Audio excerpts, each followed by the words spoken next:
ಎಲ್ಲರಿಗೂ ನಮಸ್ಕಾರ ಸ್ನೇಹಿತರೆ. ದ್ವಾದಶ ರಾಶಿಗಳಲ್ಲಿ ವೃಷಭ ರಾಶಿಯು 2ನೇ ಸ್ಥಾನವನ್ನು ಪಡೆದುಕೊಂಡಿದೆ. ಭೂಮಿಯ ಚಿಹ್ನೆಯನ್ನ ಹೊಂದಿರುವ ಈ ರಾಶಿಯವರು ಸಾಮಾನ್ಯವಾಗಿ ಪ್ರಾಮಾಣಿಕರು ಮತ್ತು ಮೊಂಡು ಸ್ವಭಾವದವರು, ಸಹನಾಶೀಲರು, ವೈಯಕ್ತಿಕ ಸಂಬಂಧದಲ್ಲಿ ಪ್ರಾಮಾಣಿಕತೆಯನ್ನು ಬಯಸುವ ಸಭ್ಯ ವ್ಯಕ್ತಿಗಳಾಗಿರುತ್ತಾರೆ. ವಿಶ್ವಾಸಾರ್ಹ ವ್ಯಕ್ತಿಗಳಾದ ಇವರ ವ್ಯಕ್ತಿತ್ವ ಹಾಗೂ ಕುಂಡಲಿಯ ಭವಿಷ್ಯವು ವಿಭಿನ್ನತೆಯನ್ನು ಪಡೆದುಕೊಂಡಿದೆ. ನೀವು ವೃಷಭ ರಾಶಿಯವರು ಅಥವಾ ನಿಮ್ಮವರು ವೃಷಭ ರಾಶಿಯವರಾಗಿದ್ದರೆ ಅವರ ಗುಣಲಕ್ಷಣಗಳೇನು ಮತ್ತು ವ್ಯಕ್ತಿತ್ವದ ವಿಶೇಷತೆ ಏನು ಎಂಬುದನ್ನು ನೋಡೋಣ ಬನ್ನಿ. ವೃಷಭ ರಾಶಿಯ ಬಂಧುಗಳೇ, ನಿಮ್ಮ ಜೀವನದ ಸಂಪೂರ್ಣ ಚಿತ್ರಣವೇ ಬದಲಾಗಲಿದೆ.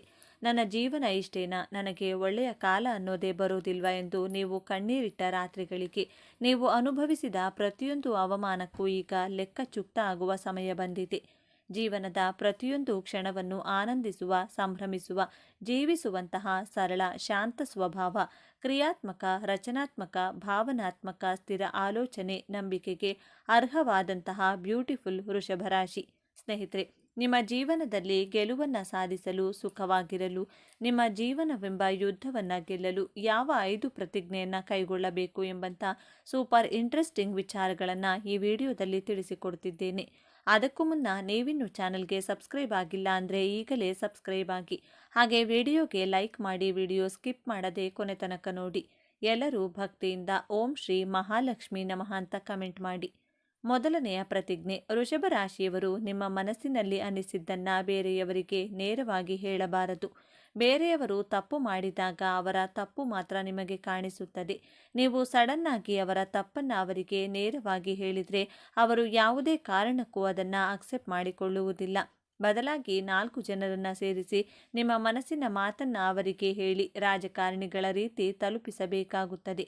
ಆಗ ನಿಮ್ಮ ಮಾತಿಗೆ ಬೆಲೆ ಸಿಗುವುದು. ಆದ್ದರಿಂದ ನಿಮ್ಮ ಮನಸ್ಸಿಗೆ ಅನ್ನಿಸಿದ್ದನ್ನು ಯಾರಿಗೂ ಡೈರೆಕ್ಟಾಗಿ ವ್ಯಕ್ತಪಡಿಸುವುದಿಲ್ಲ ಎಂಬಂತಹ ಪ್ರತಿಜ್ಞೆಯನ್ನು ಮಾಡಿ. ವೃಷಭ ರಾಶಿಯವರು ಅಂದುಕೊಂಡಿರುವುದು 99% ಕರೆಕ್ಟ್ ಆಗೇ ಇರುತ್ತದೆ. ಆದರೆ ಬೇರೆಯವರಿಗೆ ನಿಮ್ಮ ಅಭಿಪ್ರಾಯಗಳು ತಪ್ಪಾಗಿಯೇ ಕಾಣುವುದು. ಆದ್ದರಿಂದ ನಿಮ್ಮ ಮನಸ್ಸಿನ ಅಭಿಪ್ರಾಯಗಳನ್ನು ಅವರ ಮುಂದೆ ನೇರವಾಗಿ ವ್ಯಕ್ತಪಡಿಸುವುದಿಲ್ಲ ಎಂಬಂಥ ಪ್ರತಿಜ್ಞೆಯನ್ನು ಮಾಡಿ.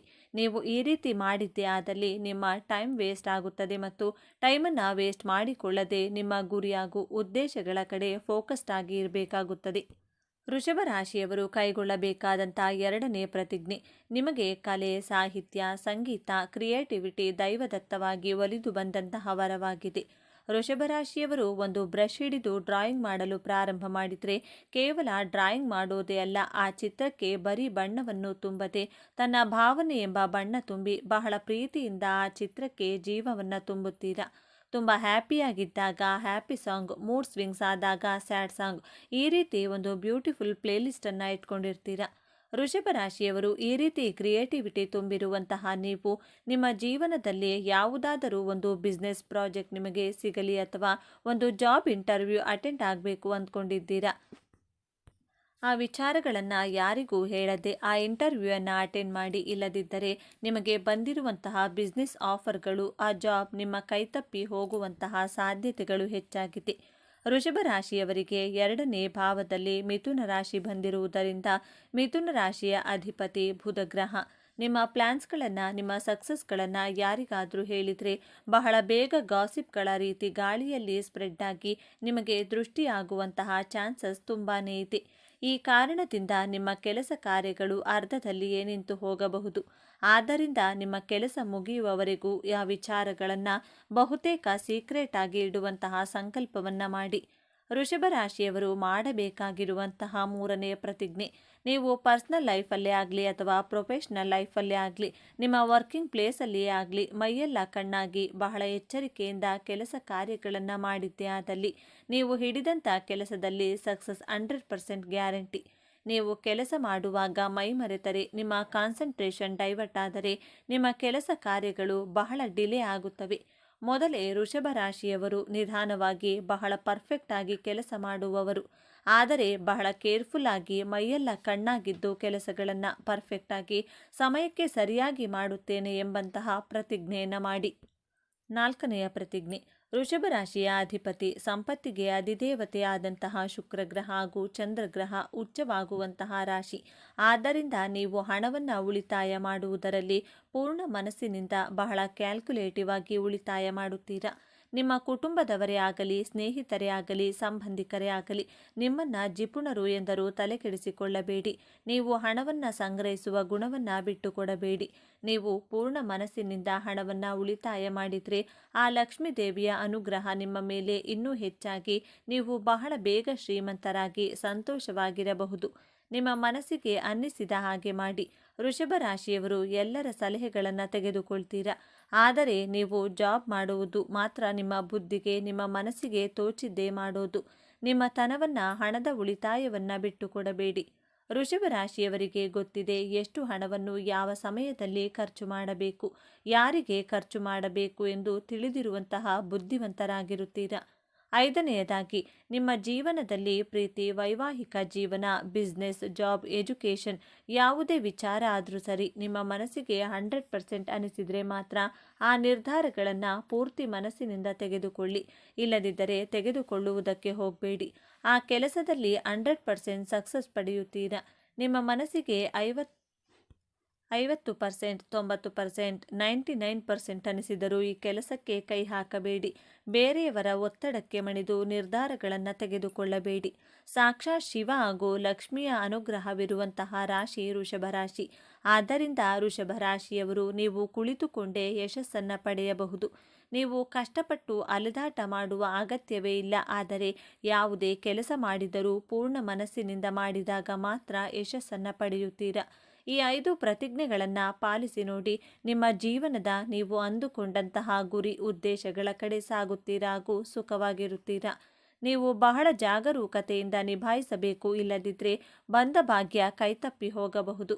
ಆ ದೊಡ್ಡ ಸಮಸ್ಯೆ ಬೇರೆ ಯಾವುದೂ ಅಲ್ಲ, ನಂಬಿಕೆ ದ್ರೋಹ. ಹೌದು, ನಿಮ್ಮ ಯಶಸ್ಸನ್ನು ಕಂಡು ನಿಮ್ಮ ಅತ್ಯಂತ ಹತ್ತಿರದ ವ್ಯಕ್ತಿಯೊಬ್ಬರು, ನೀವು ನನ್ನವರು ಎಂದು ನಂಬಿದ ಸ್ನೇಹರು ಅಥವಾ ರಕ್ತ ಸಂಬಂಧಿಕರೇ ನಿಮಗೆ ದೊಡ್ಡ ಮೋಸ ಮಾಡಲು ಪ್ರಯತ್ನ ಮಾಡುತ್ತಾರೆ.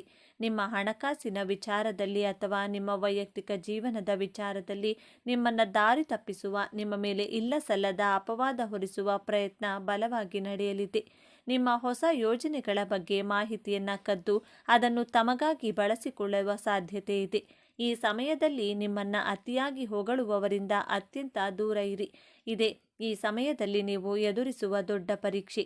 ಈ ಪರೀಕ್ಷೆಯಲ್ಲಿ ನೀವು ಗೆಲ್ಲಲೇಬೇಕು. ಹಾಗಾದರೆ ಈ ನಂಬಿಕೆ ದ್ರೋಹದ ಪರೀಕ್ಷೆಯಿಂದ, ಈ ಕಠಿಣ ಸಮಸ್ಯೆಯಿಂದ ಪಾರಾಗುವುದು ಹೇಗೆ? ಇದಕ್ಕೆ ಬಹಳ ಸರಳವಾದ ಮತ್ತು ಶಕ್ತಿಶಾಲಿಯಾದ ಪರಿಹಾರವಿದೆ. ವೃಷಭ ರಾಶಿಯ ಅಧಿಪತಿ ಶುಕ್ರ. ನಿಮಗೆ ದೈವ ಬಲವನ್ನು ಕೊಡುವವಳು ಜಗನ್ಮಾತೆ ಮಹಾಲಕ್ಷ್ಮಿ. ಈ ಪರಿಹಾರವನ್ನು ನೀವು ತಪ್ಪದೆ ಪ್ರತಿದಿನ ಬೆಳಿಗ್ಗೆ ಅಥವಾ ಸಂಜೆ ನಿಮ್ಮ ಮನೆಯ ದೇವರ ಕೋಣೆಯಲ್ಲಿ ಶುದ್ಧವಾದ ತುಪ್ಪದ ದೀಪವನ್ನು ಹಚ್ಚಿ ಆ ದೀಪದ ಮುಂದೆ ಕುಳಿತು ದೇವಿ ಮಹಾಲಕ್ಷ್ಮಿಯ ಅಷ್ಟೋತ್ತರವನ್ನು ಅಥವಾ ಲಲಿತಾ ಸಹಸ್ರನಾಮವನ್ನು ಕೇಳಿ ಅಥವಾ ಪಠಿಸಿ. ಇವೆರಡೂ ಸಾಧ್ಯವಾಗದಿದ್ದರೆ ಕನಿಷ್ಠ ಓಂ ಶ್ರೀ ಮಹಾಲಕ್ಷ್ಮಿ ನಮಃ ಎಂಬ ಮಂತ್ರವನ್ನು 108 ಬಾರಿ ಸ್ಪಷ್ಟವಾಗಿ ಜಪ ಮಾಡಿ. ಹಾಗೂ ಪ್ರತಿ ಶುಕ್ರವಾರ ನಿಮ್ಮ ಕೈಲಾದಷ್ಟು ಒಬ್ಬ ಬಡ ಹೆಣ್ಣು ಮಗಳಿಗೆ ಅಥವಾ ನಿಮ್ಮ ತಾಯಿಯ ಸಮಾನರಾದವರಿಗೆ ಸಿಹಿ ತಿಂಡಿಯನ್ನು, ಉದಾಹರಣೆಗೆ ಹಾಲು ಪಾಯಸ ನೀಡಿ ಅವರ ಆಶೀರ್ವಾದವನ್ನು ಪಡೆಯಿರಿ. ಈ ಸಣ್ಣ ಪರಿಹಾರ ನಿಮ್ಮ ಸುತ್ತಲೂ ಒಂದು ದೈವಿಕ ಕವಚವನ್ನು ನಿರ್ಮಿಸುತ್ತದೆ. ಯಾವ ಶತ್ರುವೇ ಆಗಲಿ, ಎಂತಹ ನಂಬಿಕೆ ದ್ರೋಹದ ಆಲೋಚನೆಯೇ ಆಗಲಿ ನಿಮ್ಮನ್ನು ಏನು ಮಾಡಲು ಸಾಧ್ಯವಾಗುವುದಿಲ್ಲ. ಅವರು ನಿಮಗಾಗಿ ತೋಡಿದ ಹಳ್ಳದಲ್ಲಿ ಅವರೇ ಬೀಳುತ್ತಾರೆ. ವೃಷಭ ರಾಶಿಯವರೇ, ನಿಮ್ಮ ಜೀವನ ಪಾತಾಳಕ್ಕಲ್ಲ, ಯಶಸ್ಸಿನ ಉತ್ತುಂಗಕ್ಕೇರುವುದು ಖಚಿತ. ನಿಮ್ಮ ಕಷ್ಟದ ದಿನಗಳು ಸಂಪೂರ್ಣವಾಗಿ ಮುಗಿದವು. ಇದು ನಿಮ್ಮ ಸಮಯ. ನಿಮ್ಮ ಇಷ್ಟ ದೇವರ ಮೇಲೆ ಸಂಪೂರ್ಣ ನಂಬಿಕೆ ಇಡಿ. ನಿಮ್ಮ ಕರ್ತವ್ಯವನ್ನು ಪ್ರಾಮಾಣಿಕವಾಗಿ ಮಾಡಿ. ಜಯ ನಿಮ್ಮದೇ. ಶುಭವಾಗಲಿ. ಮರೆಯದೆ ನಿಮ್ಮ ಇಷ್ಟ ದೇವರ ಹೆಸರನ್ನು ಕಮೆಂಟ್ ಮಾಡಿ. ಜ್ಯೋತಿಷ್ಯದ ಪ್ರಕಾರ 2026ರ ಹೊಸ ವರ್ಷವು ಕೆಲವು ರಾಶಿಗಳ ಭಾಗ್ಯದ ಬಾಗಿಲನ್ನು ತೆರೆಯಲಿದೆ. ಹಾಗಾಗಿ 2026ರಲ್ಲಿ ವೃಷಭ ರಾಶಿಯವರ ವೃತ್ತಿ, ವೈಯಕ್ತಿಕ, ಕೌಟುಂಬಿಕ ಹಾಗೂ ಪ್ರೀತಿಯ ಜೀವನ ಹೇಗಿರಲಿದೆ? ಈ ವಿಷಯಗಳನ್ನು ಗಮನದಲ್ಲಿಟ್ಟುಕೊಂಡು ವೃಷಭ ರಾಶಿಯವರಿಗೆ 2026 ಹೇಗಿರಲಿದೆ ಎನ್ನುವುದರ ವಾರ್ಷಿಕ ರಾಶಿಫಲ ನೋಡೋಣ ಬನ್ನಿ. ಅದಕ್ಕೂ ಮುಂಚೆ ನೀವಿನ್ನು ಚಾನಲ್ಗೆ ಸಬ್ಸ್ಕ್ರೈಬ್ ಆಗಿಲ್ಲ ಅಂದರೆ ಈಗಲೇ ಸಬ್ಸ್ಕ್ರೈಬ್ ಆಗಿ. ಹಾಗೆ ವಿಡಿಯೋಗೆ ಲೈಕ್ ಮಾಡಿ, ವಿಡಿಯೋ ಸ್ಕಿಪ್ ಮಾಡದೆ ಕೊನೆ ತನಕ ನೋಡಿ. ಎಲ್ಲರೂ ಭಕ್ತಿಯಿಂದ ಓಂ ಶ್ರೀ ಮಹಾಲಕ್ಷ್ಮಿ ನಮಃ ಅಂತ ಕಮೆಂಟ್ ಮಾಡಿ. 2026ರಲ್ಲಿ ವೃಷಭ ರಾಶಿಯವರ ಹಣಕಾಸಿನ ಜೀವನ 2026ರಲ್ಲಿ ವೃಷಭ ರಾಶಿಯವರ ಹಣಕಾಸಿನ ಜೀವನ ಹೇಗಿದೆ ಅಂದರೆ, ಧನಸ್ಥಾನಕ್ಕೆ ಗುರುಬಲ ಬರುವುದರಿಂದ ಹಣಕಾಸಿನ ವಿಚಾರದಲ್ಲಿ ತುಂಬ ಚೆನ್ನಾಗಿದೆ. ಸಾಲಗಾರರ ಕಾಟದಿಂದ ಮುಕ್ತಿ ಸಿಗಲಿದೆ. ಆದಾಯ ಹೆಚ್ಚಾಗುತ್ತದೆ. ಈ ವರ್ಷ ನಷ್ಟ ಇಲ್ಲ. ಸ್ವಂತ ಉದ್ಯೋಗ ಮಾಡುವವರಿಗೆ ತುಂಬ ಅನುಕೂಲವಾಗಲಿದೆ.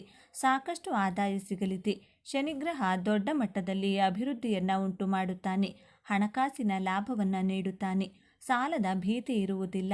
2ನೇ ಮನೆಗೆ ಗುರುಗ್ರಹ ಆಗಮನವಾಗುತ್ತದೆ. ಅಲ್ಲಿಂದ 5ನೇ ಮನೆಯನ್ನು ನೋಡುತ್ತಾನೆ. ಇದು ವೃತ್ತಿ ಕ್ಷೇತ್ರವಾಗಿದೆ. 9ನೇ ಮನೆಯ ಕರ್ಮಸ್ಥಾನ ನೋಡುವುದರಿಂದ ವೃತ್ತಿಯಲ್ಲಿ ದೊಡ್ಡ ಮಟ್ಟದ ಬದಲಾವಣೆಯಾಗಲಿದೆ. ಅಧಿಕಾರ ಪಡೆಯುವುದು, ಹಣಕಾಸಿನ ಲಾಭ, ಬಡ್ತಿ ಹೊಂದುವ ಸಾಧ್ಯತೆ ಇದೆ. ಈ ವರ್ಷ ಪ್ರೇಮ ಜೀವನ ವೃಷಭ ರಾಶಿಯವರಿಗೆ ಏರಿಳಿತಗಳಿಂದ ಕೂಡಿರಬಹುದು. ಶನಿಯ ಪ್ರಭಾವ ನಿಮ್ಮ 5ನೇ ಮನೆಯ ಮೇಲೆ ಇರುವುದರಿಂದ ನಿಮ್ಮ ಪ್ರೀತಿ ಮತ್ತು ವೈವಾಹಿಕ ಜೀವನದಲ್ಲಿ ಕೆಲವು ಸಮಸ್ಯೆಗಳು ಉದ್ಭವಿಸುತ್ತವೆ. ಪರಿಣಾಮವಾಗಿ 2026 ನಿಮ್ಮ ಪ್ರೇಮ ಸಂಬಂಧಗಳಲ್ಲಿ ಸಮಸ್ಯೆಗಳನ್ನು ತರಬಹುದು. ರಾಹು ನಿಮ್ಮ 2ನೇ ಮನೆಯಲ್ಲಿರುತ್ತಾನೆ. ಇದು ಕೂಡ ನಿಮ್ಮ ವೈವಾಹಿಕ ಜೀವನದಲ್ಲಿ ಏರಿಳಿತಗಳಿಗೆ ಕಾರಣವಾಗುತ್ತದೆ. ಆದ್ದರಿಂದ ನೀವು ಈ ವರ್ಷ ಜಾಗರೂಕತೆಯಿಂದ ಮಾತ್ರವಲ್ಲದೆ ತಾಳ್ಮೆಯಿಂದ ಇರಬೇಕಾಗುತ್ತದೆ. ವರ್ಷದ ಆರಂಭದಲ್ಲಿ ನಿಮ್ಮ ಸಂಗಾತಿಯೊಂದಿಗೆ ಸಂಘರ್ಷದ ಸಾಧ್ಯತೆಗಳಿವೆ. ಹೀಗಾಗಿ ಅತಿಯಾದ ಕೋಪವನ್ನು ತಪ್ಪಿಸಿ ಪರಸ್ಪರ ಭಾವನೆಗಳನ್ನು ಅರ್ಥ ಮಾಡಿಕೊಳ್ಳುವುದು ಸಮಯವನ್ನು ಶುಭವಾಗಿಸುತ್ತದೆ. ವರ್ಷದ ಆರಂಭ ವೃಷಭ ರಾಶಿಯವರಿಗೆ ಕಡಿಮೆ ಅನುಕೂಲಕರವಾಗಿರಬಹುದು. ಯಾಕೆಂದರೆ ಗುರು ಹಿಮ್ಮುಖ ಸಂಚಾರ ಮತ್ತು ರಾಹುವಿನ ಅಶುಭ ಪ್ರಭಾವದಿಂದಾಗಿ ನಿಮ್ಮ ಸಂಗಾತಿಯೊಂದಿಗೆ ವಾದಗಳಾಗುವ ಸಾಧ್ಯತೆಗಳು ಇವೆ. ಇದಲ್ಲದೆ ತಪ್ಪು ತಿಳುವಳಿಕೆಗಳು ಸಂಬಂಧದಲ್ಲಿ ಅಂತರವನ್ನು ಉಂಟು ಮಾಡಬಹುದು. ತಾಳ್ಮೆ ಮತ್ತು ಶಾಂತತೆಯನ್ನು ಕಾಪಾಡಿಕೊಳ್ಳುವುದು ದೀರ್ಘಕಾಲದ ಪ್ರಯೋಜನಗಳನ್ನು ನೀಡಲಿದೆ. ನಿಮ್ಮ ವೈವಾಹಿಕ ಜೀವನದಲ್ಲಿ ಸಮಸ್ಯೆಗಳು ನಿಮ್ಮ ಮನೆ ಮತ್ತು ಮಕ್ಕಳ ಮೇಲೂ ಪರಿಣಾಮ ಬೀರಬಹುದು. ಆದ್ದರಿಂದ ತಿಳುವಳಿಕೆಯುಳ್ಳ ನಿರ್ಧಾರಗಳನ್ನು ತೆಗೆದುಕೊಳ್ಳುವುದು ಮುಖ್ಯ. ಕ್ಷುಲ್ಲಕ ವಿಷಯಗಳ ಬಗ್ಗೆ ವಾದಿಸುವುದನ್ನು ತಪ್ಪಿಸಿ. ಈ ವರ್ಷದ ಮಧ್ಯದಲ್ಲಿ ಕೆಲವು ಹಳೆಯ ಸಮಸ್ಯೆಗಳು ಅಥವಾ ಸಮಸ್ಯೆಗಳು ಮತ್ತೆ ಉದ್ಭವಿಸಬಹುದು. ಆದ್ದರಿಂದ ಬಲವಾದ ಸಂಬಂಧವನ್ನು ಕಾಪಾಡಿಕೊಳ್ಳಲು ತಪ್ಪು ತಿಳುವಳಿಕೆಯನ್ನು ನಿವಾರಿಸುವುದು ಪ್ರೇಮ ಸಂಬಂಧವನ್ನು ಬಲಗೊಳಿಸುತ್ತದೆ. ಇನ್ನು ವರ್ಷದ ಮಧ್ಯದಲ್ಲಿ ಗುರು 3ನೇ ಮನೆಯಲ್ಲಿ ಸಂಚಾರ ಮಾಡುವುದರಿಂದ ಪರಿಸ್ಥಿತಿಗಳು ಸುಧಾರಿಸಲು ಪ್ರಾರಂಭವಾಗುತ್ತವೆ. ವೈವಾಹಿಕ ಸಮಸ್ಯೆಗಳು ಕಡಿಮೆಯಾಗಬಹುದು. ಅಲ್ಲಿಯವರೆಗೂ ನೀವು ತಾಳ್ಮೆ ಮತ್ತು ಶಾಂತತೆಯನ್ನು ಕಾಪಾಡಿಕೊಳ್ಳಬೇಕು. ತಾಳ್ಮೆ ಘರ್ಷಣೆಯನ್ನು ಕಡಿಮೆ ಮಾಡಿ ಇಬ್ಬರ ನಡುವೆ ಸಾಮರಸ್ಯವನ್ನು ಉಳಿಸುವುದು. ಸಮಸ್ಯೆಗಳು ಉದ್ಭವಿಸಿದರೆ ನೀವು ಬುದ್ಧಿವಂತ ನಿರ್ಧಾರಗಳನ್ನು ತೆಗೆದುಕೊಳ್ಳುವುದು ತುಂಬಾ ಮುಖ್ಯ. ಈ ಸಮಯದಲ್ಲಿ ಅತಿಯಾದ ಕೋಪವನ್ನು ನಿಯಂತ್ರಿಸಿ. ವೃಷಭ ರಾಶಿಯವರಿಗೆ ವರ್ಷದ ಮಧ್ಯಭಾಗವು ತುಂಬಾ ಒಳ್ಳೆಯದು. ಈ ಸಮಯದಲ್ಲಿ ನಿಮ್ಮ ಪ್ರೇಮ ಜೀವನದಲ್ಲಿ ಆಹ್ಲಾದಕರ ಅನುಭವಗಳನ್ನು ನೀವು ಆನಂದಿಸುವಿರಿ. ನೀವು ಮದುವೆಯಾಗಲು ಯೋಜಿಸುತ್ತಿದ್ದರೆ ಉತ್ತಮ ಪ್ರಸ್ತಾಪಗಳು ನಿಮ್ಮ ದಾರಿಗೆ ಬರಬಹುದು. ಪ್ರೀತಿಯಲ್ಲಿರುವವರು ತಮ್ಮ ಸಂಬಂಧವನ್ನು ಮುಂದುವರಿಸಬಹುದು. ಶನಿಯು ನಿಮ್ಮ ತಾಳ್ಮೆಯನ್ನು ಪರೀಕ್ಷಿಸಬಹುದಾದ್ದರಿಂದ ವರ್ಷದ ಅಂತ್ಯದ ವೇಳೆಗೆ ನೀವು ಸ್ವಲ್ಪ ಜಾಗರೂಕರಾಗಿರಬೇಕು. ಆದ್ದರಿಂದ ಆತುರದ ನಿರ್ಧಾರಗಳನ್ನು ತೆಗೆದುಕೊಳ್ಳುವುದನ್ನು ತಪ್ಪಿಸಿ. ಸಂಯಮವನ್ನು ಕಾಪಾಡಿಕೊಳ್ಳುವುದರಿಂದ ನಿಮಗ ಪರಿಸ್ಥಿತಿ ಉತ್ತಮವಾಗಿರುತ್ತದೆ. ವೃಷಭ ರಾಶಿಯವರು ಈ ವರ್ಷದ ಮೊದಲ 6 ತಿಂಗಳು ಜಾಗರೂಕರಾಗಿರಬೇಕು ಮತ್ತು ಬಯಸಿದ ಸಂಗಾತಿಯನ್ನು ಪಡೆಯಲು ಶ್ರಮಿಸುವುದನ್ನು ಮುಂದುವರಿಸಬೇಕು. ನೀವು 2026ರಲ್ಲಿ ಮದುವೆಯಾಗಲು ಯೋಜಿಸುತ್ತಿದ್ದರೆ ಮೊದಲ 6 ತಿಂಗಳುಗಳು ಅನುಕೂಲಕರವಾಗಿರುವುದಿಲ್ಲ. ಈ ಅವಧಿಯಲ್ಲಿ ನಿಮ್ಮ ಪ್ರೀತಿಯನ್ನು ವ್ಯಕ್ತಪಡಿಸುವುದನ್ನು ತಪ್ಪಿಸಿ. ವರ್ಷದ ಆರಂಭದಲ್ಲಿ ತಾಳ್ಮೆಯನ್ನು ಕಾಪಾಡಿಕೊಳ್ಳುವುದು ಉತ್ತಮ. ದಾಂಪತ್ಯ ಮನಸ್ತಾಪಗಳು ಕ್ರಮೇಣ ಸಾಮಾನ್ಯ ಸ್ಥಿತಿಗೆ ಬರುವುದು ನಿಮಗೆ ಅತ್ಯಂತ ಅನುಕೂಲಕರ ತಿಂಗಳು ಎಂದು ಸಾಬೀತುಪಡಿಸಬಹುದು. ಈ ಸಮಯದಲ್ಲಿ ನೀವು ಹೊಸ ಸಂಬಂಧವನ್ನು ಸಹ ಪ್ರಾರಂಭಿಸಬಹುದು. ನಿಮ್ಮ ಪ್ರೇಮ ಜೀವನದಲ್ಲಿ ಪ್ರಣಯ ಹೆಚ್ಚಾಗುತ್ತದೆ. ವರ್ಷದ ಕೊನೆಯಲ್ಲಿ ಮನೆಯ ವಾತಾವರಣ ಆಹ್ಲಾದಕರವಾಗಿರುತ್ತದೆ. ನಿಮ್ಮ ದಾಂಪತ್ಯದಲ್ಲಿ ಪ್ರೀತಿ, ಗೌರವ ಮತ್ತು ವಿಶ್ವಾಸ ಬಲಗೊಳ್ಳುವುದು. ಈ ಸಮಯದಲ್ಲಿ ನಿಮ್ಮ ವೈವಾಹಿಕ ಜೀವನದಲ್ಲಿ ಪ್ರೀತಿ ಮತ್ತು ವಿಶ್ವಾಸ ಹೆಚ್ಚಾಗುತ್ತದೆ. ಇನ್ನು ವೃಷಭ ರಾಶಿಯವರು ಈ 5 ವಿಷಯದಲ್ಲಿ ಎಚ್ಚರಿಕೆಯನ್ನು ವಹಿಸಬೇಕು. ಮೊದಲನೆಯ ಎಚ್ಚರಿಕೆ, ನಿಮ್ಮ ಜೀವನದಲ್ಲಿ ಪ್ರೀತಿ, ವೈವಾಹಿಕ ಜೀವನ, ಬಿಸ್ನೆಸ್, ಜಾಬ್, ಎಜುಕೇಷನ್ ಯಾವುದೇ ವಿಚಾರವಾದರೂ ಸರಿ ನಿಮ್ಮ ಮನಸ್ಸಿಗೆ 100% ಅನಿಸಿದರೆ ಮಾತ್ರ ಆ ನಿರ್ಧಾರಗಳನ್ನು ಪೂರ್ತಿ ಮನಸ್ಸಿನಿಂದ ತೆಗೆದುಕೊಳ್ಳಿ. ಇಲ್ಲದಿದ್ದರೆ ತೆಗೆದುಕೊಳ್ಳುವುದಕ್ಕೆ ಹೋಗಬೇಡಿ. ಆ ಕೆಲಸದಲ್ಲಿ 100% ಸಕ್ಸಸ್ ಪಡೆಯುತ್ತೀರಾ. ನಿಮ್ಮ ಮನಸ್ಸಿಗೆ 99% ಅನ್ನಿಸಿದರೂ ಆ ಕೆಲಸಕ್ಕೆ ಕೈ ಹಾಕಬೇಡಿ. ಬೇರೆಯವರ ಒತ್ತಡಕ್ಕೆ ಮಣಿದು ನಿರ್ಧಾರಗಳನ್ನು ತೆಗೆದುಕೊಳ್ಳಬೇಡಿ. ಸಾಕ್ಷಾತ್ ಶಿವ ಹಾಗೂ ಲಕ್ಷ್ಮಿಯ ಅನುಗ್ರಹವಿರುವಂಥ ರಾಶಿ ವೃಷಭ ರಾಶಿ. ಆದ್ದರಿಂದ ವೃಷಭ ರಾಶಿಯವರು ನೀವು ಕುಳಿತುಕೊಂಡೇ ಯಶಸ್ಸನ್ನು ಪಡೆಯಬಹುದು. ನೀವು ಕಷ್ಟಪಟ್ಟು ಅಲೆದಾಟ ಮಾಡುವ ಅಗತ್ಯವೇ ಇಲ್ಲ. ಆದರೆ ಯಾವುದೇ ಕೆಲಸ ಮಾಡಿದರೂ ಪೂರ್ಣ ಮನಸ್ಸಿನಿಂದ ಮಾಡಿದಾಗ ಮಾತ್ರ ಯಶಸ್ಸನ್ನು ಪಡೆಯುತ್ತೀರಾ. ಎರಡನೆಯ ಎಚ್ಚರಿಕೆ, ವೃಷಭ ರಾಶಿಯ ಅಧಿಪತಿ ಸಂಪತ್ತಿಗೆ ಅಧಿದೇವತೆಯಾದಂತಹ ಶುಕ್ರ ಗ್ರಹ ಹಾಗೂ ಚಂದ್ರಗ್ರಹ. ಆದ್ದರಿಂದ ನೀವು ಹಣವನ್ನು ಉಳಿತಾಯ ಮಾಡುವುದರಲ್ಲಿ ಪೂರ್ಣ ಮನಸ್ಸಿನಿಂದ ಬಹಳ ಕ್ಯಾಲ್ಕುಲೇಟಿವ್ ಆಗಿ ಉಳಿತಾಯವನ್ನು ಮಾಡುತ್ತೀರಾ. ನಿಮ್ಮ ಕುಟುಂಬದವರೇ ಆಗಲಿ, ಸ್ನೇಹಿತರೇ ಆಗಲಿ, ಸಂಬಂಧಿಕರೇ ಆಗಲಿ ನಿಮ್ಮನ್ನು ಜಿಪುಣರು ಎಂದರೂ ತಲೆ ಕೆಡಿಸಿಕೊಳ್ಳಬೇಡಿ. ನೀವು ಹಣವನ್ನು ಸಂಗ್ರಹಿಸುವ ಗುಣವನ್ನು ಬಿಟ್ಟುಕೊಡಬೇಡಿ. ನೀವು ಪೂರ್ಣ ಮನಸ್ಸಿನಿಂದ ಹಣವನ್ನು ಉಳಿತಾಯ ಮಾಡಿದರೆ ಆ ಲಕ್ಷ್ಮೀ ದೇವಿಯ ಅನುಗ್ರಹ ನಿಮ್ಮ ಮೇಲೆ ಇನ್ನೂ ಹೆಚ್ಚಾಗಿ ಇರಲಿದೆ. ನೀವು ಬಹಳ ಬೇಗ ಶ್ರೀಮಂತರಾಗಿ ಸಂತೋಷವಾಗಿರಬಹುದು. ನಿಮ್ಮ ಮನಸ್ಸಿಗೆ ಅನ್ನಿಸಿದ ಹಾಗೆ ಮಾಡಿ. ವೃಷಭ ರಾಶಿಯವರು ಎಲ್ಲರ ಸಲಹೆಗಳನ್ನು ತೆಗೆದುಕೊಳ್ಳುತ್ತೀರಾ. ಆದರೆ ನೀವು ಮಾಡುವುದು ಮಾತ್ರ ನಿಮ್ಮ ಬುದ್ಧಿಗೆ, ನಿಮ್ಮ ಮನಸ್ಸಿಗೆ ತೋಚಿದ್ದೇ ಮಾಡುವುದು. ನಿಮ್ಮ ತನವನ್ನು, ಹಣದ ಉಳಿತಾಯವನ್ನು ಬಿಟ್ಟುಕೊಡಬೇಡಿ.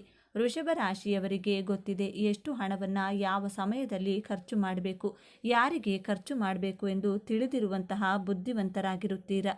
ಮೂರನೆಯ ಎಚ್ಚರಿಕೆ, ನೀವು ಪರ್ಸ್ನಲ್ ಲೈಫಲ್ಲೇ ಆಗಲಿ ಅಥವಾ ಪ್ರೊಫೆಷ್ನಲ್ ಲೈಫಲ್ಲೇ ಆಗಲಿ, ನಿಮ್ಮ ವರ್ಕಿಂಗ್ ಪ್ಲೇಸಲ್ಲಿಯೇ ಆಗಲಿ ಮೈಯೆಲ್ಲ ಕಣ್ಣಾಗಿ ಬಹಳ ಎಚ್ಚರಿಕೆಯಿಂದ ಕೆಲಸ ಕಾರ್ಯವನ್ನು ಮಾಡಿದ್ದೇ ಆದಲ್ಲಿ ನೀವು ಹಿಡಿದಂಥ ಕೆಲಸದಲ್ಲಿ ಸಕ್ಸಸ್ 100% ಗ್ಯಾರಂಟಿ. ನೀವು ಕೆಲಸ ಮಾಡುವಾಗ ಮೈ ಮರೆತರೆ, ನಿಮ್ಮ ಕಾನ್ಸಂಟ್ರೇಷನ್ ಡೈವರ್ಟ್ ಆದರೆ ನಿಮ್ಮ ಕೆಲಸ ಕಾರ್ಯಗಳು ಬಹಳ ಡಿಲೇ ಆಗುತ್ತವೆ. ಮೊದಲೇ ವೃಷಭ ರಾಶಿಯವರು ನಿಧಾನವಾಗಿ ಬಹಳ ಪರ್ಫೆಕ್ಟ್ ಆಗಿ ಕೆಲಸ ಮಾಡುವವರು.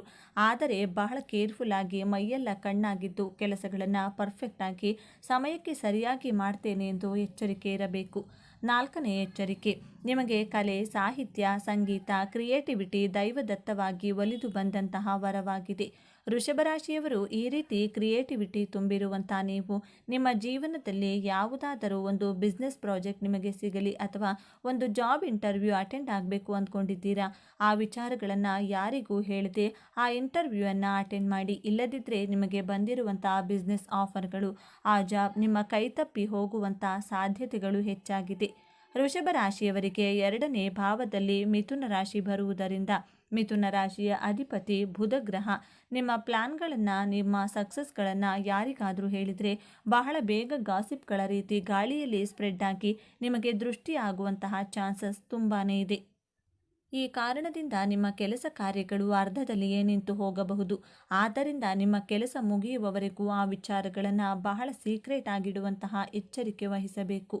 ಐದನೆಯದಾಗಿ, ವೃಷಭ ರಾಶಿಯವರು ನಿಮ್ಮ ಮನಸ್ಸಿನಲ್ಲಿ ಅನಿಸಿದ್ದನ್ನು ಬೇರೆಯವರಿಗೆ ನೇರವಾಗಿ ಹೇಳಬಾರದು. ಬೇರೆಯವರು ತಪ್ಪು ಮಾಡಿದಾಗ ಅವರ ತಪ್ಪು ಮಾತ್ರ ನಿಮಗೆ ಕಾಣಿಸುತ್ತದೆ. ನೀವು ಸಡನ್ನಾಗಿ ಅವರ ತಪ್ಪನ್ನು ಅವರಿಗೆ ನೇರವಾಗಿ ಹೇಳಿದರೆ ಅವರು ಯಾವುದೇ ಕಾರಣಕ್ಕೂ ಅದನ್ನು ಅಕ್ಸೆಪ್ಟ್ ಮಾಡಿಕೊಳ್ಳುವುದಿಲ್ಲ. ಬದಲಾಗಿ 4 ಜನರನ್ನು ಸೇರಿಸಿ ನಿಮ್ಮ ಮನಸ್ಸಿನ ಮಾತನ್ನು ಅವರಿಗೆ ಹೇಳಿ ರಾಜಕಾರಣಿಗಳ ರೀತಿ ತಲುಪಿಸಬೇಕಾಗುತ್ತದೆ. ಆಗ ನಿಮ್ಮ ಮಾತಿಗೆ ಬೆಲೆ ಸಿಗುವುದು. ಆದ್ದರಿಂದ ನಿಮ್ಮ ಮನಸ್ಸಿಗೆ ಅನಿಸಿದ್ದನ್ನು ಯಾರಿಗೂ ಡೈರೆಕ್ಟ್ ವ್ಯಕ್ತಪಡಿಸಬೇಡಿ. ವೃಷಭ ರಾಶಿಯವರು ಅಂದುಕೊಂಡಿರುವುದು 99% ಕರೆಕ್ಟ್ ಆಗಿಯೇ ಇರುತ್ತದೆ. ಆದರೆ ಬೇರೆಯವರಿಗೆ ನಿಮ್ಮ ಅಭಿಪ್ರಾಯಗಳು ತಪ್ಪಾಗಿಯೇ ಕಾಣುವುದು. ಆದ್ದರಿಂದ ನಿಮ್ಮ ಮನಸ್ಸಿನ ಅಭಿಪ್ರಾಯಗಳನ್ನು ಅವರ ಮುಂದೆ ನೇರವಾಗಿ ವ್ಯಕ್ತಪಡಿಸಬೇಡಿ. ನೀವು ಈ ರೀತಿ ಮಾಡಿದ್ದೇ ಆದಲ್ಲಿ ನಿಮ್ಮ ಟೈಮ್ ವೇಸ್ಟ್ ಆಗುತ್ತದೆ. ನಿಮ್ಮ ಟೈಮನ್ನು ವೇಸ್ಟ್ ಮಾಡಿಕೊಳ್ಳದೆ ನಿಮ್ಮ ಗುರಿ ಹಾಗೂ ಉದ್ದೇಶಗಳ ಕಡೆ ಫೋಕಸ್ಡ್ ಆಗಿರಬೇಕಾಗುತ್ತದೆ. ಈ 5 ನಿಮಿಷದಲ್ಲಿ ಎಚ್ಚರಿಕೆ ವಹಿಸಬೇಕು.